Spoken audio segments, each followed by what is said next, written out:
What is going on, everyone? Welcome back to Good Mic Work Commentaries. We are here with another classic WWE pay-per-view live review, and this is a sponsored review, courtesy of good friend and great listener Kevin at K-Dog's Kennel, who super chatted to have this one done, and we set up the time for today to do a Judgment Day 2000 review. Now, unfortunately, there is a giant, humongously enormous elephant in the room that we got to talk about in a second, and we're going to deep dive tomorrow. So I know this is kind of odd timing for a pay-per-view review from the year 2000, considering everything that's going on in the current landscape of WWE, but we got to do it. This is a great pay-per-view to watch. I got a ton of notes for it, and it was great to refresh my memory on this show that is now 22 years old as of just a couple of weeks ago. So it's going to be fun to look back at this, but we will do a little bit of chatter here before we get going. And like I said, I want to thank again Kevin for sponsoring this review. And Kevin, thank you today for that health update as well. Glad to hear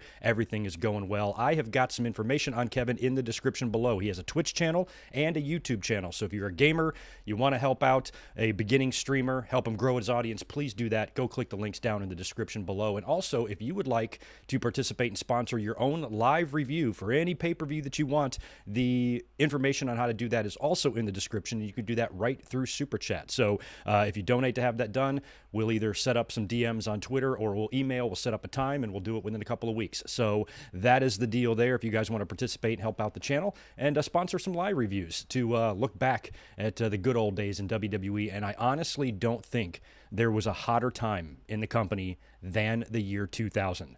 This crowd blew my mind. I don't know why it did. I went to a ton of shows in the year 2000, a couple of pay-per-views even, a bunch of Raws, a bunch of SmackDowns. I felt this atmosphere live and in person, but just seeing it again on TV when you see a crowd of 15,000, 16,000 people, nobody with their cell phones, everybody dead focused on what's going on in the ring and jacked and excited out of their minds, signs, so much energy. Man, I miss those days. So it's going to be fun to look back at this pay-per-view, and it was really fun to watch it. And that Ironman match, man, was something else.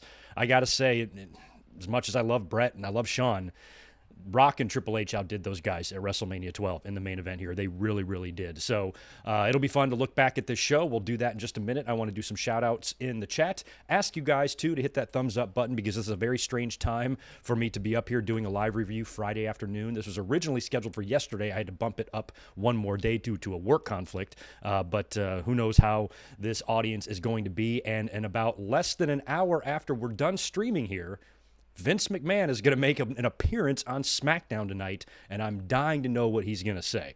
So, unfortunately, as soon as I'm done here, I got to head off to work, and I cannot watch SmackDown on my phone because my streaming app doesn't play SmackDown live on Fox. I got to wait till local time. So, I'm going to ask for your assistance this evening. Shoot me some messages over on Twitter or just tag me in some tweets. Let me know what's going on SmackDown. Keep me updated. Let me know what Vince McMahon is saying. And tomorrow we'll be up here for a big podcast to discuss all this. If you don't know what I'm talking about and you've been living on Mars for the past 4 days, it was dropped on Wednesday. Big bombshell article by the Wall Street Journal announcing or reporting that Vince McMahon is under investigation by his own WWE board for some misconduct allegations due to a sexual relationship he had with an employee who apparently he paid hush money to. John Laurinaitis has been involved in this, and it's been a pretty big bombshell because it really feels like this is going to be one bullet Vince can't dodge. It just had that feeling right from the start. On Wednesday, when we heard about this, prior to Dynamite, is when this story broke, and we knew there was going to be some developments as we got into the weekend here. So it was announced today that Vince will be stepping aside from all his CEO duties, and Stephanie will be taking his place as interim CEO and chairwoman of WWE. Vince apparently is still going to stay on board on the creative side, which the one part he needs to leave, he stays. Isn't that the way it always works? And for some reason, he's appearing tonight on SmackDown. I have no idea why. Apparently, he's going to be in character. Maybe they're going to do an angle that writes him off of TV, not that he's really been on TV anyway. Or is he going to come out because Vince is such a fighter, and I don't think Vince is somebody who's going to quietly go away. Is he going to come out and try to be the babyface and play the victim card? Remember back when he screwed Brett and he had the sit-down interview with Jim Ross, and he came across like such a douchebag, but in his mind, he thought he was the babyface. And I'm wondering if it's going to be something like that, because every time there's been some sort of a problem, Phil Mushnick comes after him, the federal government comes after him, whatever, he always makes some sort of angry statement where he lashes out. And I'm wondering if that's going to be it. You know, he got really pissed at Phil Mushnick and went on and on about him, and then, you know, ranted on the U.S. government, did all this stuff before. So I'm curious what this appearance is going to be. Totally in character, or is it going to be a little bit of both? Or if he's going to address on TV these allegations and proclaim his innocence and all of that. And, you know, Vince is not in any sort of legal trouble here. He didn't do nothing wrong. I mean, this was a consensual relationship from what we understand. There was no rape or sexual assault or anything like that, but it's still in violation of a lot of corporate policies to have a relationship of this nature and to pay that person based on these, you know, sexual favors. That is a direct violation of code written into WWE's laws. So that could pose some problems and be problematic for Vince McMahon in terms of, you know, how his company is structured. Yes, he has all the voting power and he still owns 48, something like that, % stock, and he has a lot of power, but, you know, there could be other circumstances here that, you know, might maybe force him to step away. Now, the fact that Stephanie's been brought in makes us think that this is probably temporary. Vince has no plans on stepping aside, which is why the CEO was not given to Nick Khan, I'm assuming, and it's gone to Stephanie, who just left to spend time with family. Now she's back. It was looking like one McMahon at a time was being eliminated from WWE, only for Stephanie to be brought back in now. So that's the gist of it, what's been going on over the past couple of days. And like I said, I want to deep dive this tomorrow. I really had no time prior to Dynamite on Wednesday to come up here and talk about this. Story was still developing yesterday. And then today, of course, we've got this live stream planned, and Vince is going to be appearing on SmackDown in less than 2 hours. So it's probably best just to wait until tomorrow and really unpack all of this and try to figure out what we're looking at here. And I think Vince's appearance on SmackDown tonight might shed a little bit of light on, you know, on the vibe and what the internal thinking is in WWE. But it's got to be pretty crazy showing up to work tonight at SmackDown. I'm sure WWE will be all business as usual. And if John Laurinaitis is not going to be the scapegoat in all this and take the fall and have to resign, he's back there resuming his duties with everybody looking at him all funny. And I'll tell you what, if you're a WWE performer and you want your release, now's the time to ask for it. I don't think WWE has got any business, you know, pulling shit like they're doing with Ali and Roderick Strong when they got so many bigger fish to fry right now. And anybody who doesn't want to work there is uncomfortable, they should let them go. But like I said, all of that will be discussed tomorrow, but I could not come up here and do this review today without at least mentioning that. So the Vince McMahon WWE story is fucking nuts. Stephanie moving in now as CEO. Crazy. And we have Hush Money in the Bank coming up in just a couple of weeks, and in Vegas, and SummerSlam around the corner, and a massively depleted WWE roster with a lot of people on the shelf. You know, Roman's not even supposed to be around this summer. We've got Randy Orton injured. We've got Cody injured, and WWE's facing some rocky roads right now, but that is life. So, like I said, tomorrow is a big day. Same time that we come up here today, 6 Eastern, 3 Pacific, we'll be up here for a massive Winged Eagle that will be 90% dedicated to the Vince McMahon situation. So keep that in mind. Lemmy Cruz over here to the chat. Say hi to everybody that is here. And then we are going to get into WWE Judgment Day 2000, headlined by The Rock and Triple H in an Ironman match. Want to say hi to Jay Lambo, Maka International, Low Justin, How Wheezy, Jet the Hawk, David Brown, and our friend, K-Dog's Kennel, Monkey Wrench Party. And please thank Kevin, K-Dog's Kennel, the moderator in blue there, for sponsoring this review. He's the man, and don't forget to check out his Twitch and YouTube channel, links down below. Yeah, Tom and Cody, nice to take a break from this wacky-ass day to watch some good mic work. It feels so weird to come up here and talk about not Vince McMahon, but like I said, that's tomorrow. So keep it, or stay tuned, I should say. Ronnie, I'm so glad you're here, my friend. Good to see you as well. Tucky is in the house. James, Ratnick, Vash, and Isaac, and Spaz Phoenix dropping $20 in the chat. Thank you so much, dude. Good to see you as always. Spaz has got a great YouTube channel. Go check him out and give him some support and a subscription. Hey, Greg, and the chat and the cat don't want to take away from Kevin's great sponsored topic, but I could use a boost. I had some uploading issues over the past 24 hours. Been there. But the Slammiversary preview is up. Spotify, iTunes, YouTube, and Rumble. Right on. Help me out, guys. Is Slammiversary Sunday? Because I did want to do a watch-along that day, but I'm not sure. We might not want to do that if Slammiversary is going on Maybe I'll watch Slammiversary. We'll discuss that tomorrow, but watch along's up in the air right now for Sunday. But yes, please go over to Spaz's channel, show him some support because Slammiversary is coming up, and he's got the audio available wherever your podcasts can be found. Good to see Ben and Twins fan and Regina in here as well. Michael Cuomo, did I get you? If not, I'm sorry. I'm glad to see you too. All right, we got some good friends in here. Right on. Okay, so we got to get into WWE Judgment Day 2000. Went down on May 21st, 2000 from the Freedom Hall in Louisville, Kentucky. And this is one of my favorite venues that WWE visited back in the day because it's a unique venue. It's got that big Freedom Hall banner on the side. It resembles a little bit of the Rosemont Horizon. It's kind of like, it's got two levels, but it's just not as tall of a building, I guess, or an arena. And it's just got a really intimate, electric atmosphere. And then when you combine that with the fact that they're inside this building in a pay-per-view in the year 2000 with The Rock headlining, yeah, crowd's going to be jacked a bit. And they were for this entire show. Attendance, according to Wikipedia, is listed just under 17,000, 16,800, something like that. So jam-packed house in Louisville, or as Christian would call it later, Louisville, Kentucky. And great arena here, great venue. I was most impressed with the crowd above all else on the show. Seriously, I had almost forgotten how just nuts fans could be, and I was there. I was in the thick of this back then. I was at a couple of SmackDowns just like 2 weeks before the show, not even.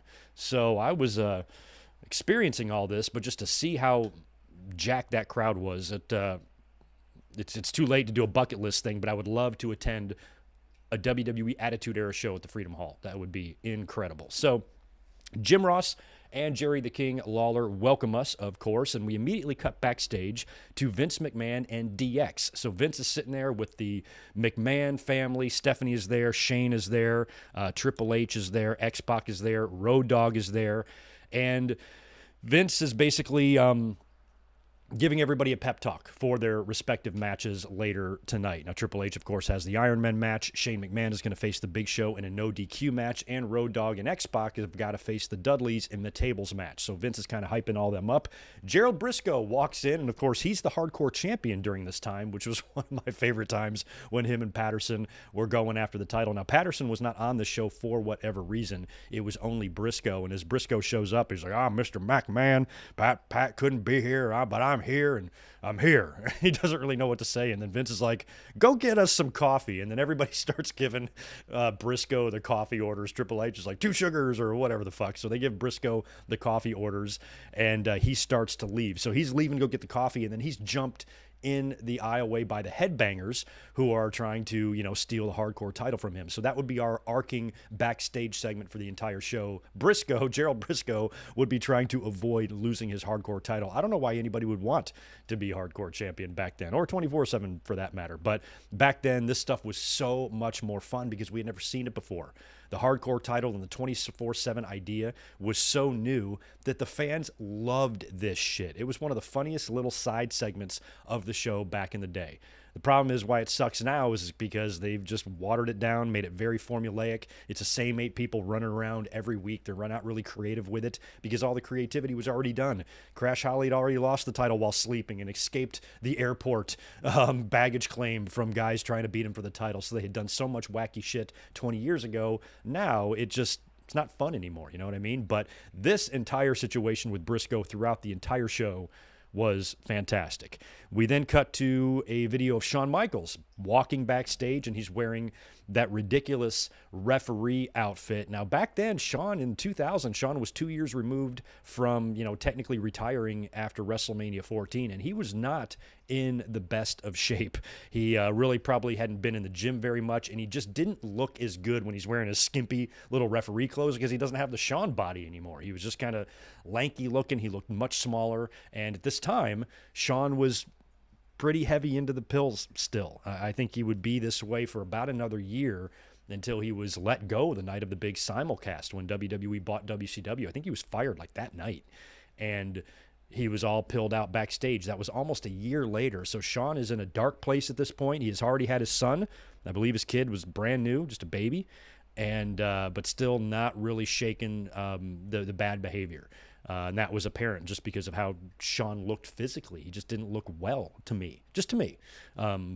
based on how Shawn has always looked in the past. So really happy that 2 years later, Shawn would really clean himself and get back in the ring in 2002. But the show opens up, the first match anyway on the show, is a 6-person tag team match between Kurt Angle and Edge and Christian. These three, I love these three. Taking on Too Cool and Rikishi. Kurt Angle comes out first. And of course, back in those days when Kurt Angle was still the aw shucks kind of dork, he would cut these ridiculous promos as he's walking to the ring. So he's on the mic and he starts saying that your Olympic hero is getting a lot of extra attention from teenage girls. He says this. He also says that word on the street is that your Olympic hero is all that. Apparently that's what teenage girls think of Kurt Angle. He's all that. He then goes on to say a little nursery rhyme about abstinence and his 3 eyes. Then Edge and Christian come out. They're currently tag team champions at this time. They've got a couple of burlap sacks with them. And so we're going to get some sort of 5-second pose here. And I used to be in the crowd, and I used to have the benefit of flash photography, and I saw a lot of these segments back in the day. So Edge and Christian come out. They get on the mic. Christian does first, and he says it's great to be in Louisville, which I got a huge fucking kick out of. And then in the burlap sacks, they basically have a bunch of props for like a jug band. So they got banjos, hats, hillbilly teeth, the whole thing, and they just start playing the banjos and being all hillbilly-ish because they're in Kentucky where a lot of hillbillies live. So match begins. It's your typical Too Cool match. They're in there dancing. Brian Christopher at one point loses his pants. His pants come all the way down. They show his little tighty whities. And even a spot like that. And generally back in these days, openers were really hot anyway. Even today, opening matches can be really hot for the crowd because the crowd's the most jacked and the most excited.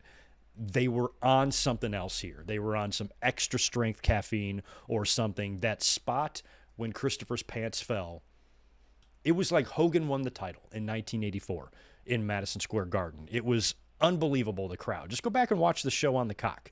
It's nuts. You can feel like the crowd energy just permeating through the damn screen. It was nuts. So crowd was just eating everything up here. Scotty 2 Hotty hits the worm on Kurt Angle to a huge pop. Christian then runs in the ring with the bell and hits Rikishi with the bell, and then he goes down. Edge goes to pin Rikishi. Brian Christopher comes off the top rope with the hip-hop drop. Nails Edge with it. Rikishi then rolls on Edge for the win, and the babyface get the win here. Amazing pop from the crowd when they win, and we get the dancing and the whole deal, and that was a really, really fun opener. So, babyfaces win, and a fun one there, and it's always fun to see Kurt Angle, Edge, and Christian together. They were my favorites around this time. All their interactions backstage that would lead all the way into the following year when Edge would go babyface and stuff. But back then, seeing them together as heels was one of the more entertaining things back then in the year 2000. It was amazing. We then cut backstage to Shawn Michaels, who's being interviewed by Michael Cole.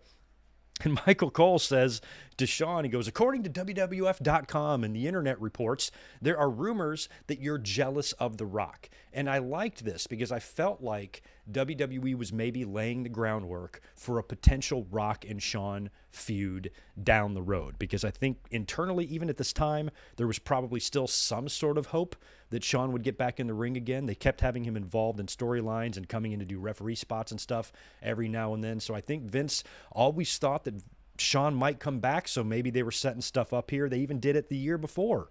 Remember, the very first ever SmackDown? That was part of the reason why Shawn being the ref here was so controversial, because in the opening or the inaugural SmackDown episode, Shawn was the referee in that match between Triple H and The Rock, and I believe that was for the title too. And Shawn super kicked The Rock and screwed him, and Triple H won. So even back then, I think that the fans, Vince McMahon, thought that Shawn Michaels and The Rock, some sort of a program between those two, would be crazy money one day. We never got it. A lot of rumors why Rock didn't want to work with Shawn based on his attitude, based on how Shawn treated his family when he was wrestling for them in Hawaii. All sorts of little rumors throughout the years as to why Rock didn't want to work with HBK, but word is Rock didn't like him. And I don't blame Rock, because Shawn probably made a terrible impression on him, because back in these days, Shawn was still a raging dick.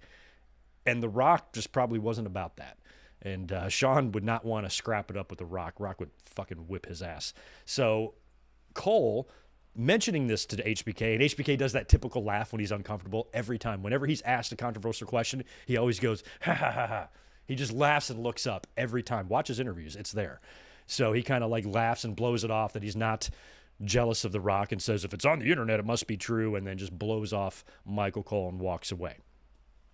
We then cut to the parking garage where Eddie and Mamacita arrive. Ah, Mamacita, looking beautiful. Eddie coming out of the car. He's got a big triple threat match coming up later on for the European title. Actually, that's coming up next against his Radicals buddies, Saturn and Dean Malenko. Now, Chris Benoit has already moved on to bigger and better things as he would be involved in an IC match with Jericho later, but the rest of the Radicals are still dealing with turmoil, and Eddie is the European champion, and now there's a triple threat, and a lot of this is done, apparently, I guess if I remember right in the storyline, China has kind of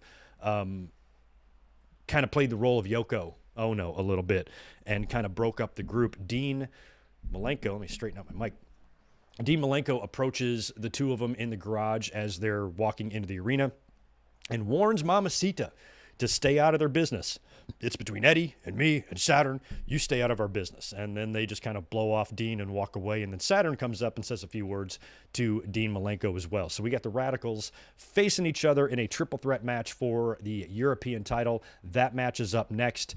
We get Chyna and Eddie coming out there. Chyna has got the bouquet of roses, and Eddie Guerrero with a mullet that brings a literal tear to my eye. Exquisite mullet. God, I love Eddie. Match starts, and the finish basically sees Chyna play a role in this, as we knew she would. If she was going to be out there at ringside, she was going to play a role in this. She winds up tripping Dean Malenko with the flowers, and he falls, and I guess he's supposed to fall maybe face first into the thorns, doesn't quite make it, falls into the roses, and then Eddie is able to roll him up for a quick pin and retain the title and scoot away. So he's either lying or cheating or stealing, even back then. So fun little triple threat match there for the European title. And just a couple of months later, I would be at SummerSlam to watch Eddie and Chyna compete in the Intercontinental title match, which I believe Chyna won. I think I've seen Chyna win the Intercontinental title in person. That happened at SummerSlam just a couple of months later. But Eddie here retains the European title. I don't even remember who would wind up beating Eddie for the European title. Might have been one of the Radicals. Who knows? Then we cut to a replay of the previous week's SmackDown where Briscoe pins Crash Holly while he's sleeping to win the title. So that's how Briscoe got it, was I guess at the previous SmackDown. And it's so funny the way they are all quiet and they count the quiet 1, 2, 3, and then even Briscoe celebrates all silently. It's fucking hilarious. Like, I'm serious. This is fucking hilarious shit. Crash then wakes up and chases everybody out, and, Briscoe escapes with the hardcore title. So now we're back to the live arena here. Briscoe is hiding in a bathroom, but he's sketched out as fuck. He's looking around. He sees himself in the mirror, winds up punching the mirror. He is just all freaked out. And like I said, part of the reason why all this stuff was so great back then, because it was never done. And nobody had ever seen anything like this on wrestling. You never saw this shit in the 80s or the early 90s. Could you imagine something like this going on in 1993 in WWE? It just wouldn't have looked right. So it was so new and such a new concept and just plain fun. And I think that's why it works so well. Then we are ready for the Big Show and Shane McMahon. This is a no disqualification match, and this was during that which way did he go shit that they were doing with Shane and Big Show. Shane and Big Show, I believe, were bros going into WrestleMania 2000, right?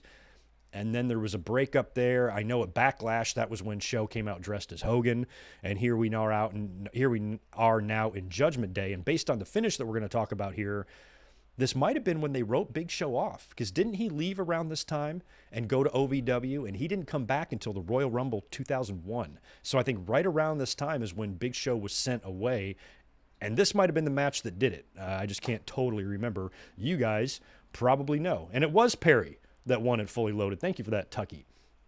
And also, so between the which way did he go shit, I wanted to pull what's left of my hair out every time Jerry Lawler referred to Shane McMahon as Simba in this match. Simba, Simba, Simba. Saba Simba? What are you talking about? He was always Simba. That's all he called him. And, of course, they're making fun of the Big Show for being big and dumb and stupid, that kind of stuff. And is it just me? Because I don't know. I am a lame white boy. You got to help me out. Is the theme that the Big Show used here kind of good? I don't even remember what this is from. Is this from the Pie album or Volume 5 or Volume 6? It's some sort of alternate Big Show song, and they did this with a few of the wrestlers back then. I just can't remember what CD all this bullshit came out on, but his song like wasn't half bad. But then again, I might not know what the fuck I'm talking about. You guys might think it sucks, but I kind of liked it. I liked it a lot better than the Whoa song or whatever. So I kind of like the hip hop version of whatever this song that Big Show came out to. So Big Show's making his entrance, and Shane right away, who made his way to the ring first, dives over the top rope, big Undertaker dive spot into Big Show, who catches him and slams him right into the post.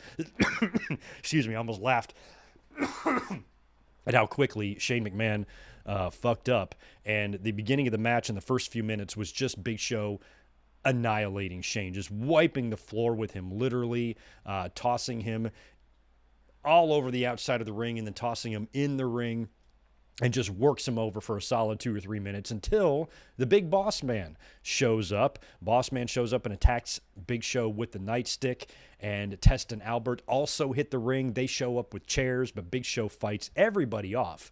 And then, since Test and Albert are together as TNA, we all know that Trish Stratus was their manager because she is the walking definition of TNA. She hops in the ring. She tries to low blow the Big Show. He completely no-sells it and then picks up poor Trish and throws her, Earl Hebner on the main event style in 1988, right over the top rope into Test and Albert, who nearly drop her, but they did catch her and she was okay. So Big Show disposes of all the outside interference. He then continues the attack on Shane McMahon. They start brawling into the aisleway and down into the staging area where you've got all the trestles and all the metal shit and the signs and LEDs and all that crap.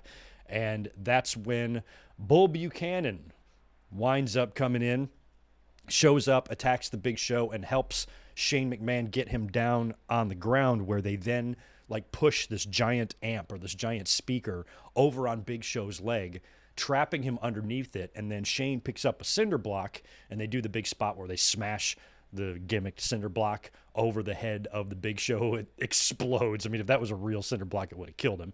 And explode the cinder block over the Big Show for the win. Shane is able to, I guess, pin him right there. I didn't even write down if this was a pin. Was it Falls Count Anywhere or no DQ? Anyway, that was the finish right there. I didn't write down if there was a pin or not, if the referee just fucking stopped it. So Big Show's out cold. He loses, and they then load Big Show into an ambulance and drive him away. So that's why I'm thinking this was probably the last show the Big Show worked until he came back in 2001 is my guess. But he might have been on TV a little bit again before, but it seemed like this was one pretty good way to write somebody off, smash a fucking cinder block on their head. You know what I mean? Big Show theme was rapper Mac 10 and MC Elite. All right. Okay, thank you for that, Victor Colon. So Big Show left and came back 2 months later and turning heel. Okay, so I think I remember when Big Show came back. Is that when it appeared like he was chasing Shane McMahon around through the building, and then he gets in the ring and swerves and actually turns heel? I think that's what that was. And then after that was when he got tossed off the stage, and then he's gone until Royal Rumble 2001. Thank you for that history lesson, Victor. That sounds right, because I kind of remember that Big Show segment you're talking about.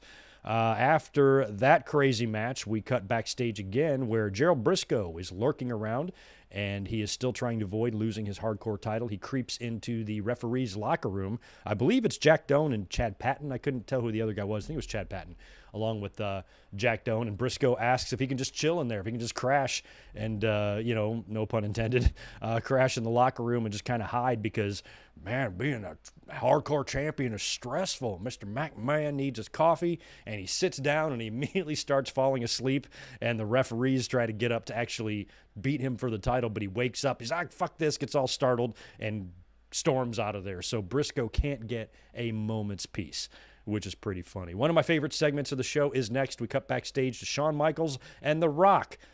The Rock is twice the size of Shawn Michaels in this promo. It's pretty funny. Oh, I'm sorry. We're not at The Rock yet. What am I talking about? We cut to Shawn Michaels and Triple H, who are chatting backstage. They're a little bit more friendly. They're both sitting in chairs. Triple H is giving Shawn shit for wearing the skimpy-looking shorts, which he does look ridiculous in, and makes some comment about Triple H smuggling bananas. And asked about Shawn, about his kid and all that. Oh, we don't hang out enough, and they're being real chummy. So they're trying to make you think that Shawn could be up to no good here later on in that main event. But after the next match is when we would see The Rock confront HBK. Next up, we get a submission match for the Intercontinental title. Two of my favorite wrestlers ever to watch work in WWE together, Chris Benoit and Chris Jericho. Benoit is the champion going into this match. Now, prior to this pay-per-view, about 2 weeks earlier in early May, like the first week in May, I was at SmackDown in Richmond where Jericho beat Chris Benoit for the Intercontinental title. So I've actually seen the IC title change hands between these two. The very following Monday, after that SmackDown match, Benoit won the title back. So here he is, champion again, going into the submission match. These two guys have been working pretty consistently since WrestleMania. And I remember when Benoit came in with the Radicals, the first thing I thought of was we could get a program between Chris Jericho and Chris Benoit. And WWE gave that to us pretty quick, although it was kind of like in triple threat form when they did the WrestleMania 2000 match with Jericho, Benoit, and Angle. I was really excited just to see Jericho and Benoit work together one-on-one, especially for the Intercontinental title. Closest thing, in my mind, to that we had to a Bret and Shawn or a Savage Steamboat Intercontinental title program. I never thought we would return to those days. So to see a couple of workhorse wrestlers working for the IC title brought joy to my heart in the year 2000, let me tell you. And this was a pretty good match. These guys always work really well together. I guess the match went about 15 minutes here. Benoit's been rocking a knee brace during this match, which Jim Ross even mentions could be used as a weapon because in a submission match, there's no disqualification. There's no countout, so you can only win by submission. And Jim Ross had it right because Benoit would lose the knee brace during the match and would be laying in the ring for several minutes until I think Jericho's going for the walls of Jericho and Benoit smashes Jericho in the face with the knee brace. He goes down. Benoit locks Jericho in the crippler crossface right in the middle of the ring, and Jericho does not tap out. He passes out, and referee Timmy White calls for the bell and awards the match to Chris Benoit, who retains the Intercontinental title in the submission match, but they didn't have Jericho actually tap out here, which is good. And after Benoit would wind up losing the Intercontinental title, I think he would lose it to Rikishi like a month later or maybe later on in the month, because by the time we got to SummerSlam 2000, I was there and watched Jericho and Benoit wrestle. There was no title on the line, and I'm pretty sure that was a 2 out of 3 falls match. So they kind of rekindled their rivalry, or had kind of a several-month-long rivalry here going in 2000, which was a beautiful thing to see. Speaking of beautiful things to see, here is that backstage segment I was alluding to earlier on. The Rock laying down the law to HBK. And he shows up and he tells him he remembers what he did at SmackDown a year before when he screwed The Rock. And if he does not call this match right down the middle, he's going to lay the smackdown on Shawn Michaels. And he promises it won't take 60 minutes. It would probably take about 60 seconds. Rock would eat him for lunch. And Shawn, just like I said, physically, he just didn't really measure up. To the Rock looked like just a megastar chiseled out of granite, and Shawn looked like an idiot standing there. So, when Shawn came back 2 years later and he got himself in ring shape and he was right back to the old Shawn Michaels, that's right when Rock left and lost to Brock and went on to do movies, and then he was only back for a couple of more matches before leaving for 8 years. So we just missed, Shawn and Rock. It would have been really nice if we could have gotten that program done, but it'll never happen, and Rock has his reasons, and I don't blame him at all. But just loved seeing The Rock, intimidating Shawn like that, considering, what a dick Shawn was. Shawn would use his, his spot in the company to, intimidate others and hold people back, and he would be such an asshole, have such an attitude problem. He was probably minding his P's and Q's here if he didn't want to get the shit smacked out of him. So I kind of liked that Rock let him know who's boss. That was awesome. Up next is the tag team tables match. X-Pac and Road Dogg taking on the Dudley Boys. Their X-Pac and Road Dogg, of course, have Tori in their corner. I miss Tori. She was a lot of fun back in the DX days. This is a a fun match, but, it's also one that's kind of like a little bit of a breather before we get to the main event. There's no titles on the line here. This was just going to have some table spots, which, again, I can't say enough good things about the crowd, because even when the baby faces were getting put through tables in this match, the crowd was popping like a motherfucker. So match starts, brawling everywhere, of course. This is basically just like tornado rules. Everybody's fighting each other. Devon gets pump handle slammed into the table on the outside of the ring by Road Dogg, eliminating him. So the rules here is both members of the team have to be put through a table. But if you do get put through a table, you don't have to leave the match. You've already been put through the table. So now if they get Bubba, the match is over. So X-Pac then gets put through the table next. He is power-bombed by Bubba through the table. And the crowd really popped for that, which was funny because X-Pac,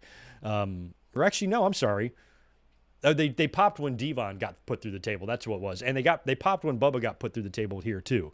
But they popped for everything. Didn't matter if you were a babyface or a heel. They were going nuts anytime somebody got wood. So then referee kind of gets in the middle of something, and the two opponents, Road Dogg and Bubba, together decide to throw the poor referee through the table and eliminate the referee. So now there's no referee. Gerald Briscoe comes out. He's got the hardcore title with him. We get a 3D to Road Dogg through the table, but because of the actions of Road Dogg and Bubba a minute ago, we ain't got no referee to acknowledge the fact that Road Dogg had gone through the table, because X-Pac just went through the table, so technically this match should be over.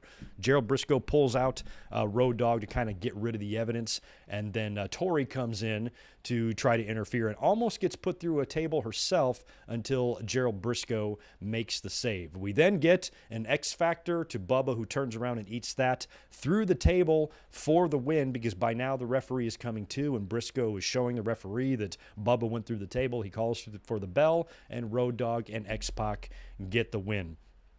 After the match, Briscoe continues to taunt the Dudleys, which seems weird considering you're the hardcore champion and you already got a target on your ass. He taunts these guys after they lose, so he gets 3D'd through the table. And Briscoe was having a rough night, to say the least. And because this is, an old school pay-per-view, and pay-per-views back in these days only ran 2 hours and 45 minutes. We have an hour-long match on this show, and it's time for that. So we only had, how many matches did we have here? We had 1, 2, 3, 4. This might have only been a 5-match show, considering, can't even remember. Yeah, it was like a 5-match show before we get to the main event, which is now The Rock defending the WWE title against Triple H in an Ironman match. I remember during this time not thinking that The Rock's title was in jeopardy. He just won it at Backlash the previous month in a great main event, a main event that many felt should have been the finish of WrestleMania 2000. That should have been what it was. Rock and Triple H, Rock winning, getting the big moment. But they did that silly 4-way shit. So then they redid it at Backlash with Austin coming out to help The Rock win the title. It was a big, monumental victory for The Rock, and here they were running it back again, this time in an Ironman match. And I didn't really see Rock losing the title. Now, there were rumors of Undertaker. I remember prior to the show, the internet reports, I had a hotline and all that shit. And there was talk about The Undertaker because the pay-per-view was named Judgment Day, kind of has that ominous type of Undertaker tone. We knew based on the internet reports and what the sheets were saying that he was healthy and ready to come back. We had even heard the rumors of him showing up as not the dead man. That was definitely out. When he showed up here later on the motorcycle, I was not that surprised. It was spooky and eerie to see Undertaker in a different way than he was, but you kind of knew it was going to happen too, because there were some rumblings behind the scenes about that. So Shawn is out first, the only referee who gets an entrance and pyro. And help me out here, people in the chat. Is Shawn the only guy to wrestle and referee an Ironman match? I know Mick Foley's wrestled and refereed Hell in the Cells. Shawn's done the Ironman match. There might be somebody else. But I thought that was kind of interesting. And even with the Undertaker's involvement later on, he would be... Shawn Michaels screwed The Undertaker as a referee at SummerSlam 1997. 3 years later, Undertaker comes back and screw Shawn this time as a referee, because Shawn kind of found himself in a weird position later on. But he's out first, wearing that ridiculous outfit, like I said, and about, I don't know, midway through the match, his referee shirt would become untucked, and then it would be hanging right down his trunks. And for most of this match, it looked like Shawn was out there wearing only a shirt and no pants. He just looked ridiculous. Looked absolutely ridiculous. He should have rethought his outfit. I don't know why it bothers me so much. I just thought Shawn looked really ridiculous on the show. Triple H comes out with the entire family. So he's got Stephanie, Shane, and Vince McMahon all with him. And he gets on the mic once they get to the ring and tells the McMahons that he wants to win this match on his own, one-on-one, man-to-man. Maybe Triple H feels that he's got a trick up his sleeve with Shawn Michaels being the referee, so he doesn't need all the McMahons, so he instructs them to all leave the arena, which they do. The Rock then comes out. Of course, he gets the Rock pop, the Rock WWE champion pop in the year 2000. Whew, you talk about energy. My God, crowd lost their mind when he comes out, and now we've got ourselves an Ironman match, in a match that I remember thinking at the time I was curious if these two guys could pull off. I always thought in my head that an Ironman match should be reserved for guys like Bret, Shawn, Benoit, Jericho, Savage, Steamboat, guys like that who are more, mat-based wrestlers, where Triple H and Rock are very good wrestlers, but they're different. They're much bigger guys. They work a little bit of a different style, and I remember being skeptical as to whether or not they could pull a match like this off, because pacing is everything in a match like this. You got to go a whole hour. You have to have enough stamina and be able to go and make this thing entertaining and keep the crowd interested. And I don't know what I was worried about. I don't know what I was thinking that these two guys couldn't go out there and perform. I loved the way this match was structured, because as much as I love the Shawn Michaels-Bret match from WrestleMania 12, I've got the plaque right behind me, right over here, from WrestleMania 12, signed by Shawn Michaels with a piece of the ring. As much as I loved that match, it was nothing for the whole hour. And the match stayed mostly in the ring. Here, they were all over the place. They were brawling on the outside. They were going through tables. There was blood involved. And I think we had a total of, 10 falls or something like that?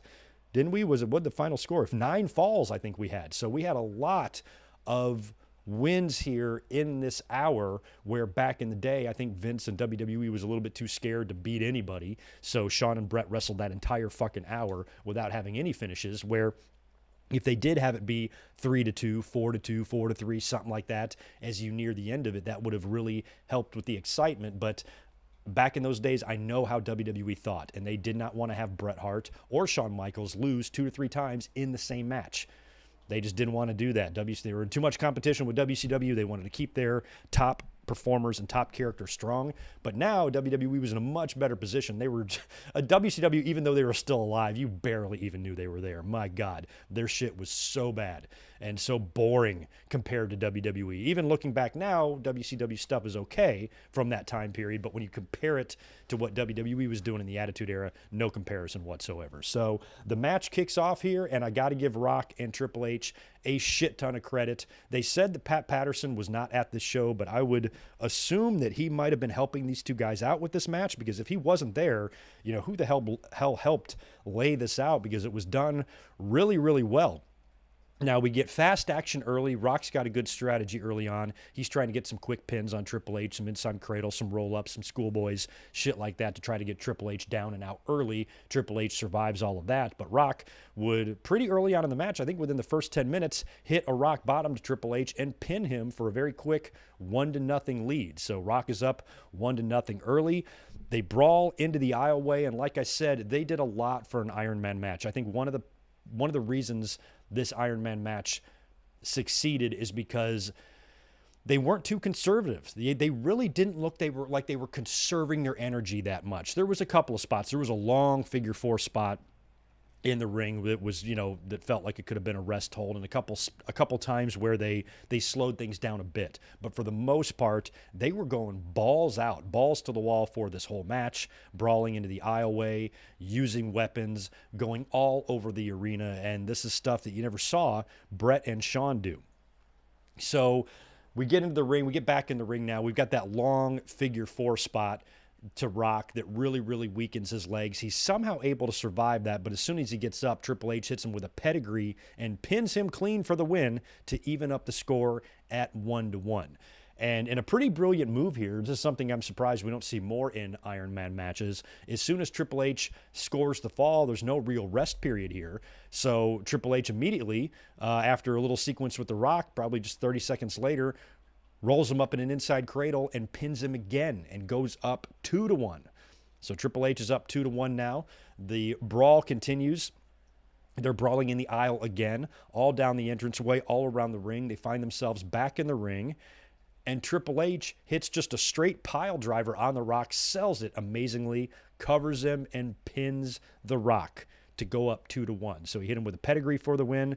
I'm sorry, to go up 3-1. Excuse me. Hit him with a pedigree for the win. Inside cradle to go up 2-1. And now he hits him with a pile driver and pins him. And Triple H is now up 3-1. So he's got a big lead on The Rock now. About 30 minutes left in the match, I believe, around this time. Shawn, for the most part, is still calling the match very much down the middle. As a matter of fact, he even stops Triple H from using the ring ropes as leverage in a pin attempt on The Rock. He kicks Triple H's legs out of the way. Rock then would go for a DDT. Now, he kind of missed his move here. Rock has that, one of the very first moves Rock ever learned. You can even see footage of him doing this move in the training videos with Tom Pritchard in the warehouse. And he does that float over DDT thing, where he gets chucked into the ropes, guy goes for a backdrop, he floats over, hits him with a DDT, but he slips off a Triple H and instead just recovers with a kick to the gut, hit him with a DDT, and pins him to climb within one. And Triple H is now up 3-2 after The Rock gets the fall from the DDT. So more brawling. Rock now gets nailed with a chair from Triple H, but Triple H gets DQ'd. Shawn sees Triple H use the chair and calls for the bell, DQs Triple H, tying the score now at 3-3. Now, that chair shot from Triple H busted The Rock open, so he's now bleeding all over the place, and he gets locked in a sleeper. Now, I mentioned the really long figure four spot earlier on.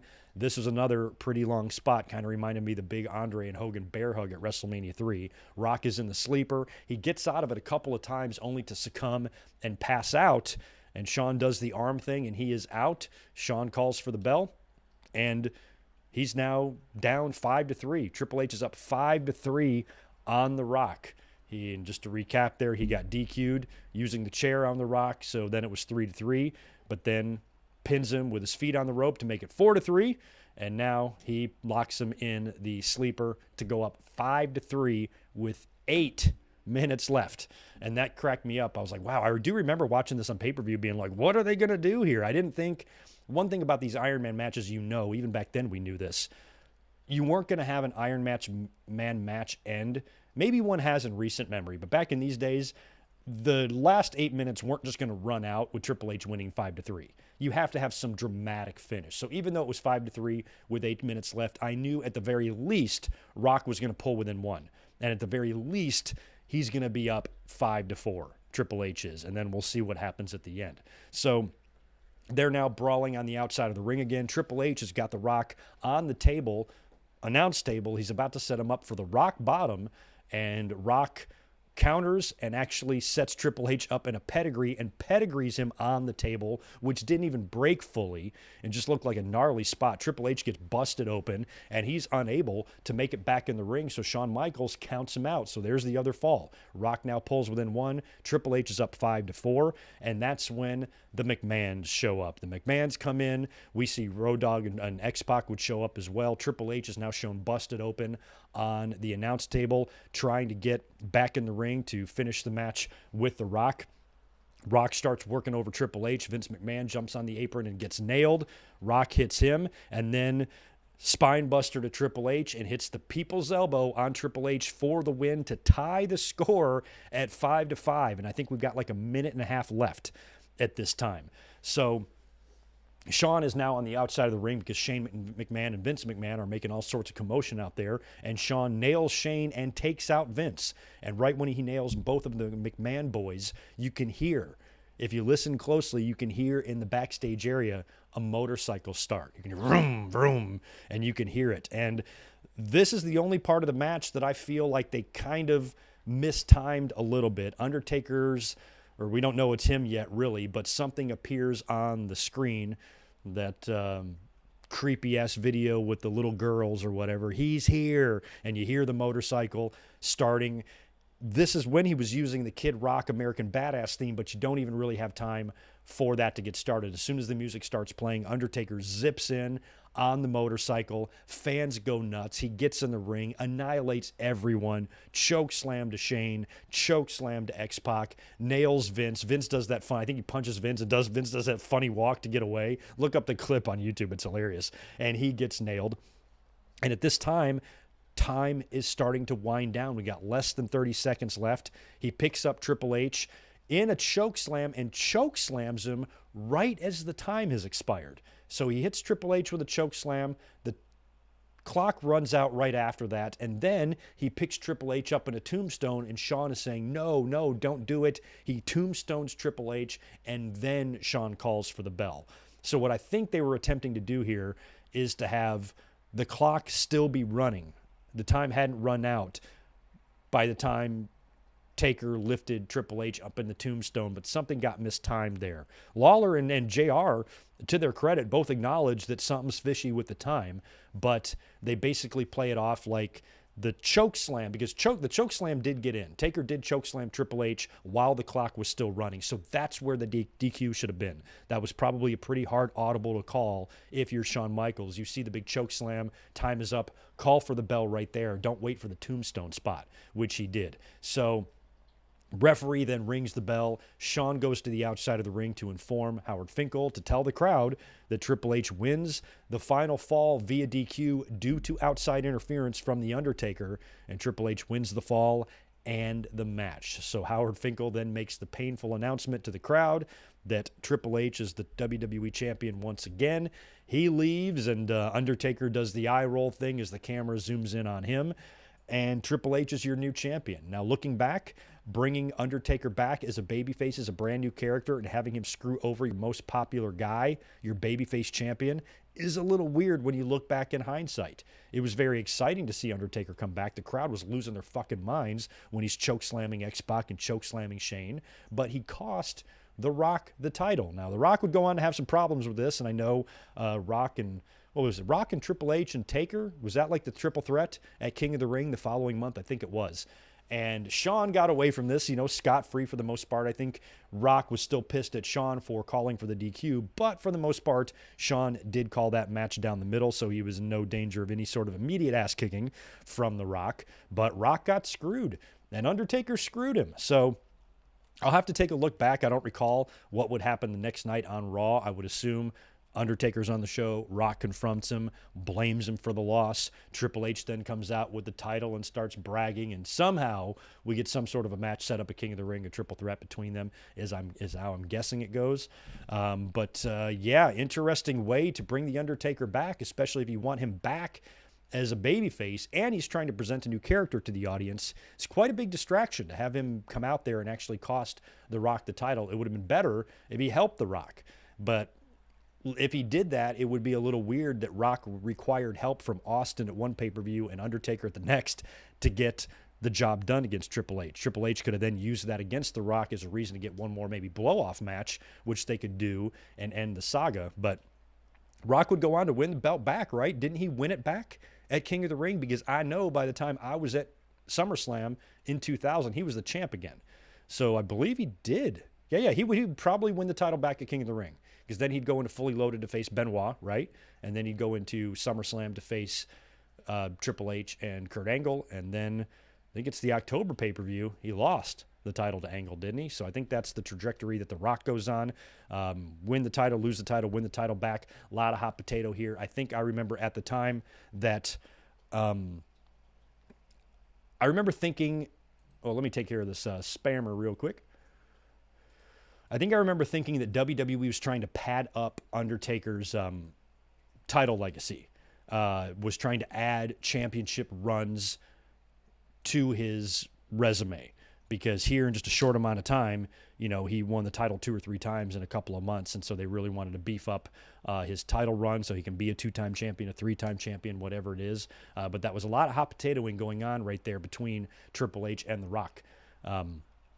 back in 2000. So interesting time to be alive, to say the least. The crowd, like I said, in Louisville made this show so worth it and so much fun to watch. I was kicking back in my chair a couple of nights ago when I was making notes for this and just really, really enjoying some of these matches because I'd forgotten how fun it was. So there you go. There's your Judgment Day 2000 in a nutshell. Super fun pay-per-view to go back and look at. Okay, King of the Ring was Rock, Taker, and Kane versus Triple H and McMahon's. And it was for the title. Okay, so that was a six-man. What a weird match. I was thinking it was a triple threat. So Rock, Taker, and Kane versus Triple H and the McMahons. And then Rock did wind up winning that, correct? Okay, thank you for that. I was thinking it was a triple threat. Yeah, see how my memory is? I used to be so sharp with that stuff back in 2000, but I'm kind of starting to forget how it all went down. Interesting.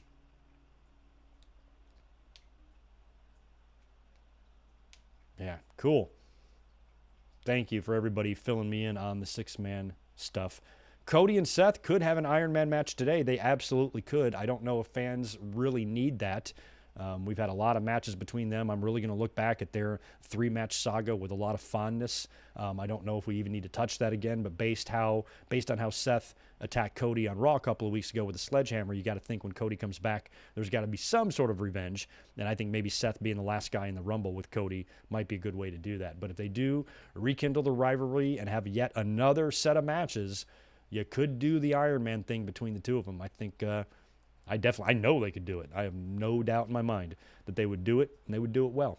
So, anyway, I got to wrap things up here because I got to head off to work. SmackDown goes live in less than an hour. Like I said, if you guys want to shoot me updates over on Twitter @GoodMikeWork, let me know what's going on there and let me know whatever the hell Vince McMahon is going to say. And like I said, we're going to be here tomorrow at regular podcast time to really dive into the entire Vince McMahon scandal, the big bomb that was dropped today, that Vince is stepping aside and Stephanie will be taking his place as interim CEO, at least for the time being, while the investigation concludes. And it's a pretty crazy day in the world of wrestling. So we'll be up here tomorrow to talk about that. Later on tonight, I'll have a link to that video and that podcast posted so you guys can hopefully join us tomorrow and really talk about this crazy shit going on in WWE right now. But I want to thank again you, Kevin, K-Dog's Kennel. Thank you so much for sponsoring this review. And this was a lot of fun to look back at. Thank you to everybody else for hanging out on this very odd, rare Friday afternoon to be doing a review. Thank you for those of you who are here live. And if you're checking this show out later on demand, please leave me your thoughts on the show in the description below and give me all your memories and opinions of what you thought about all this stuff, because the year 2000 was a crazy and super fun time. I should know. You guys have a great rest of your Friday evening. Happy weekend to you, and I will catch you tomorrow afternoon